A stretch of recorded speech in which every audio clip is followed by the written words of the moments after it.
Transsiberian. Now, who on earth would want to travel in Russia? And not just travel in Russia, which has problems with killing of people with military grade nerve gas, Novichok, and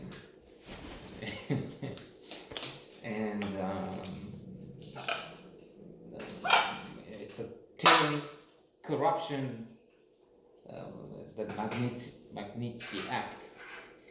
They had that lawyer who called the authorities and said, look, there's something wrong going on here, corruption, these state officials. And what they did is they jailed him. And then not just that, they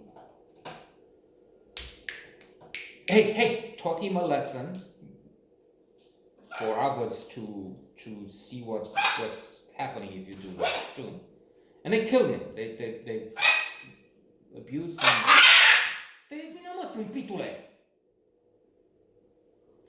Like they abused me here. Until the man died. And then that's not the end. Even with him dead, they continue the trial with a message that if you cross the Russian state, thugs, Putin, the mafia, whatever, will pursue and go after you beyond the grave.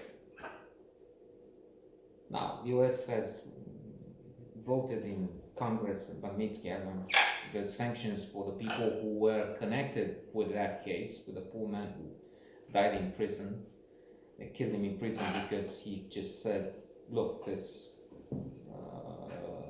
malfeasance, there's embezzlement, whatever. And it's applied for other officials, not just as they do illegal things.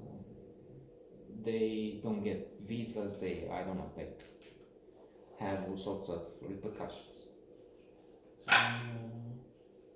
Now, on a side note, there's a problem with Navalny. It seems he called the immigrants bad teeth and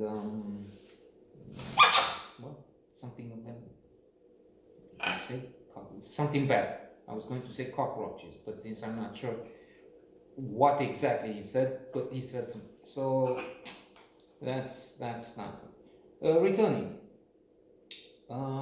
Serb and Kingsley.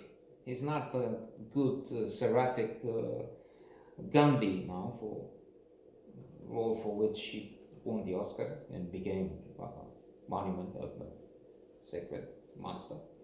He's Grinko, a Russian. Woody Harrelson, he's Roy. But a role which reminds me of his presence in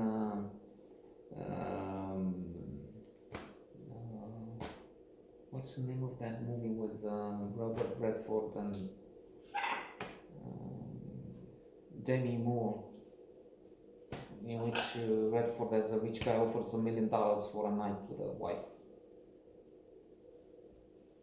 Anyway, he is the naive consort, if you will, boyfriend. Emily Mortimer, she's Jessie. I guess that's the key role here, that's the leading role. But I have some mixed feelings about this actress in general here too. Kate Mara, Abby, and then we have her friend Carlos. Two couples meet on this Transsiberian. One is fair and square, Jesse and Roy. The others are dubious to begin with, and then it becomes clear that the fellows are involved in some nefarious illegal activities. And it gets so bad that at one point Jesse is off the train because Roy missed this Transsiberian first, though in a way it's his mistake. And she's waiting for him for the next arrival. And Carlos is pushing in on her. She seems about to give in, so that's quite sad. But that's just in order to add some complexity, I think, to a story which would otherwise be too bland, maybe, or not so interesting.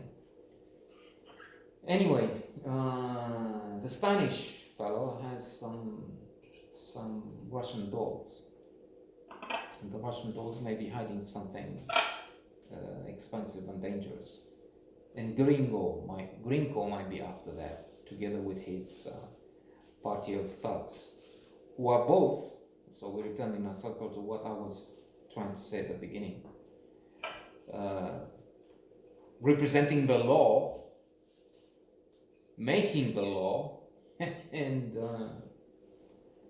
and crossing it, of course, because they corrupt, they take advantage of their uniforms, badges, and positions of authority, just to make lots of money, which is what apparently the rich people do in Russia, and not just in Russia, here too. I mean, in this gated community where we sit and live now,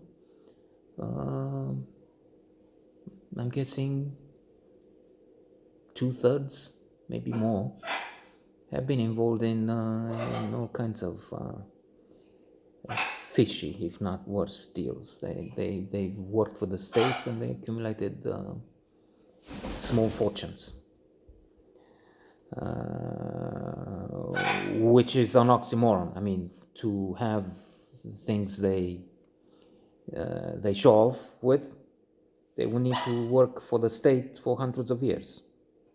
So there you go. That's corruption, pure and simple.